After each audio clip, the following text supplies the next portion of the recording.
학생 여러분, 오늘은 물질의 특성 두 번째 시간으로 녹는 점, 끓는 점에 대해서 알아보도록 하겠습니다.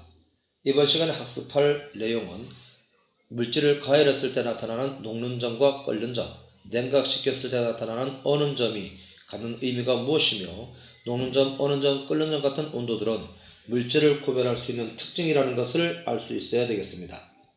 우리가 물질을 구분하기 위해서는 그 물질을 구별할 수 있는 특성에 대해서 알아야 되겠는데, 이 특성에 대해서는 물질이 지니고 있는 고유한 성질, 즉 녹는 점, 어는 점, 밀도, 용해도, 비율 같은 것에 대해서 알아야 되겠고, 우리가 감각기관을 통해서 알 수 있는 성질, 즉 겉보기 성질이라고 하는데, 여기서는 냄새라든가 맛이라든가 색깔, 이런 것들을 우리가 통해서 물질을 구별할 수가 있겠습니다. 그럼 먼저 우리가 녹는 점과 어는 점에 대해서 알아보도록 하겠습니다. 파라다이 클로로벤젠이라고 하는 물질이 있는데, 이 물질은 고체 상태로서 가열하면 녹는 점을 우리가 얻을 수 있겠죠. 이 파라다이 클로로벤젠, 과거에는 파라디 클로로벤젠이라고 했는데, 물질을 가열하는 장치를 보면 이중탕으로 가열한다는 것을 알 수가 있습니다.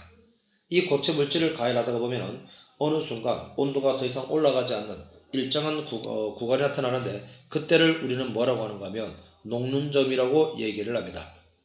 이 물질이 다 녹고 난 다음에 온도가 다시 이렇게 올라갈 텐데, 어느 정도 올라갔을 때 불을 끄고 냉각을 시키면 온도가 내려가서 더 이상 온도가 내려가지 않는, 즉 변화가 없는 것이 또 나타나게 됩니다. 이럴 때의 온도를 우리는 뭐라는가 하면 어는 점이라고 얘기를 합니다. 이와 같이 파라다이 클로로벤젠이 모두 얼고 나면 다시 온도가 내려가겠죠. 그래서 이 그래프는 고체 물질을 가열했을 때에 나타나는 가열 곡선에서 녹는 점을 찾을 수가 있고, 냉각시켰을 때 어는 점을 찾을 수가 있습니다. 우리 교과서에서는 로르산과 팔미트산이라는 물질을 가열하고 냉각시켰을 때 나타나는 그래프를 통해서 녹는 점과 어는 점을 찾을 수가 있는데, 먼저 로르산이라고 하는 물질을 가열했을 때에 우리가 두 개의 그래프를 지금 그렸는데, 이 그래프는 물질의 지금 양을 다르게 했을 때입니다. 마찬가지로 팔미트산도 양을 다르게 했을 때에 가열 곡선과 냉각 곡선을 비교해 본 것입니다. 지금 로르산을 3g을 가열했을 때 붉은 그래프와 6g을 가열했을 때 파란색 그래프를 볼 것 같으면, 가열 당시에 온도 변화가 없는 구간, 냉각시켰을 때 온도 변화가 없는 구간의 온도는 모두 43.2도로서 일정하다는 걸 알 수가 있고, 팔미트산은 마찬가지로 3g과 6g을 가열시켰을 때에 가열 곡선에서 62.7도에서 녹기 시작을 했으며, 냉각시켰을 때도 62.7도에서 얼기 시작했다는 것을 알 수가 있습니다. 이와 같이 같은 물질이라고 하면은 녹는 점과 어는 점이 같다는 것을 그래프에서 알 수가 있고, 물질의 양을 다르게 하였다 하더라도 그 물질의 특성인 녹는 점과 어는 점에는 영향을 끼치지 않는다는 것을 알 수가 있습니다. 그러면 양을 다르게 했을 때의 차이점은 무엇일까요? 한번 여러분들이 생각해 보기 바랍니다. 또한 물질을 가열하고 냉각시켰을 때에 녹는 점과 어는 점에서는 온도가 변하지 않았는데, 이 온도 변화가 없는 이유는 무엇일까요? 여러분들이 1학년 때 학습을 했었는데 잘 기억해서 그 이유를 찾아보기 바랍니다. 일반적으로 고체를 가열하고 액체를 냉각시켰을 때의 상태 변화에 따른 그래프를 볼 것 같으면, 고체를 가열했을 때 녹기 시작하는 부분을 우리는 녹는 점이라고 얘기를 하고, 다 녹아서 액체가 되겠죠. 이때 이 액체를 만약에 더 가열한다면 어떻게 될까요? 또 다 녹은 물질을 어느 상태에서부터 냉각을 시켜버리게 되면 온도가 변하지 않는 구간, 어는 점이 나타나겠죠. 자, 녹는 점과 어는 점 구간에서는 우리가 물질의 상태를 봤을 때에 고체와 액체가 공존한다는 것을 알 수가 있습니다.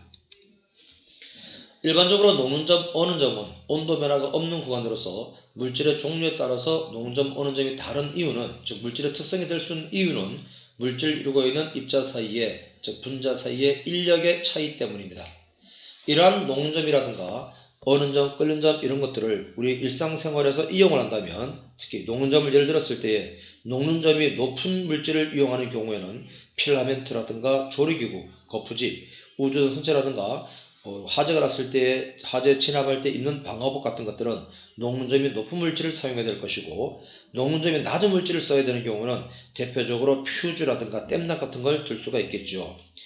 전류가 너무 많이 흘러서 퓨즈가 끊어지지 않는다면 그 열로 인해서 화재가 날 수 있기 때문에 녹는점이 낮은 물질을 원료로 해서 퓨즈를 만들어야 되겠습니다. 순서 물질에서 액체에 끓는 점은 어떻게 될까요? 액체 순물질의 양과 끓는 점을 살펴볼 것 같으면 에탄올과 프로파놀이라고 하는 물질을 봤을 때에 앞에서 고체를 가열했을 때 나타나는 녹는 점과 마찬가지로 똑같은 물질일 경우에 양을 다르게 하더라도 그 끓는 점에는 변화가 없다는 걸 알 수가 있고, 차이점은 가열해서 이 끓는 점에 도달하는 시간이 다르다는 것을 알 수가 있겠죠. 혼합물을 가열했을 때 냉각 곡선과 가열 곡선은 어떻게 되느냐? 먼저 액체 혼합물을 가열했을 때에 대표적으로 물과 에탄올을 예를 들면 물과 에탄올은 서로 잘 섞이는 물질인데 가열했을 때 순물일자하고 비교를 하면 순수한 에탄올의 끓는 점은 약 78도에서 끓기 시작하고 물은 100도에서 끓기 시작하는데 두 물질을 섞었을 때는 끓는 점이 낮은 에탄올이 그 순수할 때보다 조금 더 높은 온도에서 끓기 시작을 하며 앞에서 학습한 것처럼 끓는 점이 조금씩 높아지기 시작하고 어느 정도 끓었을 때 다시 온도가 올라간다는 걸 알 수가 있습니다.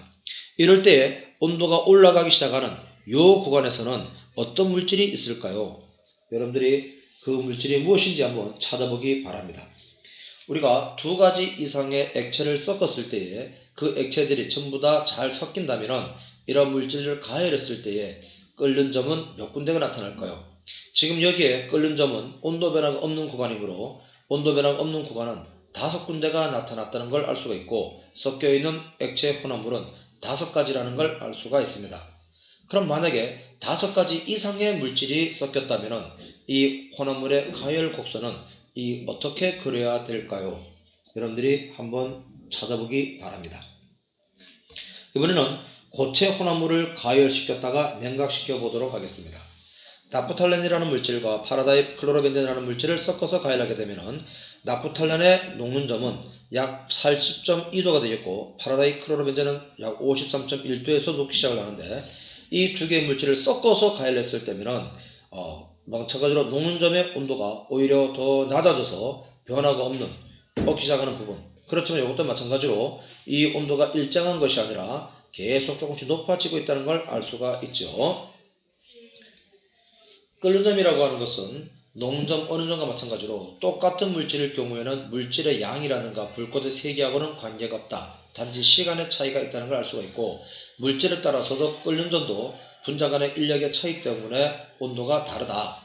액체의 양과는 관계없으나 질량의 변화시는 가열 시간이 변한다는 걸 알 수가 있고 특히 액체의 끓는 점은 대기압하고는 비례하며 대기압은 또한 높이하고 반비례한다는 걸 알 수가 있겠죠. 다시 말하면 높은 곳에 올라가면 기압이 낮아지면서 끓는 점도 낮아진다는 이야기가 되겠습니다.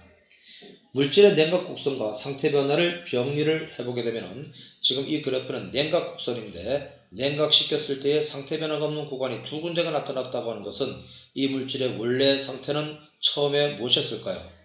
그렇죠. 기체가 되겠죠.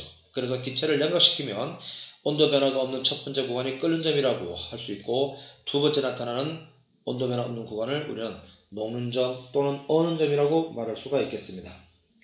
앞에서 대기압과 높이와 끓는 점 관계를 알아봤는데 우리가 예를 들어서 살펴볼 것 같으면 높이 올라가면 올라갈수록 지구상에서 현재 가장 높다고 하는 에베레스트 산에서의 온도는 약 71도씨에서 물이 끓는다는 걸 알 수가 있습니다. 이때의 기압은 약 0.35 기압이라고 하는 걸 알 수 있죠. 따라서 우리는 등산을 가서 높은 곳에 올라갔을 때 밥을 하려면 그 밥그릇 위에다가 돌 같은 걸 얹어서 압력을 높여줘야지만이 쌀이 제대로 익는 것을 경험한 사람들이 아마 있을 것입니다. 자, 물질이 가열했을 때에 기체로 변하게 되는데 이 기체로 변하는 것을 우리는 기화라고 얘기하고 기화에는 증발과 끓임이라고 있다는 것을 참고적으로 알아두기 바랍니다. 이것으로 이번 시간 학습을 마치도록 하겠습니다.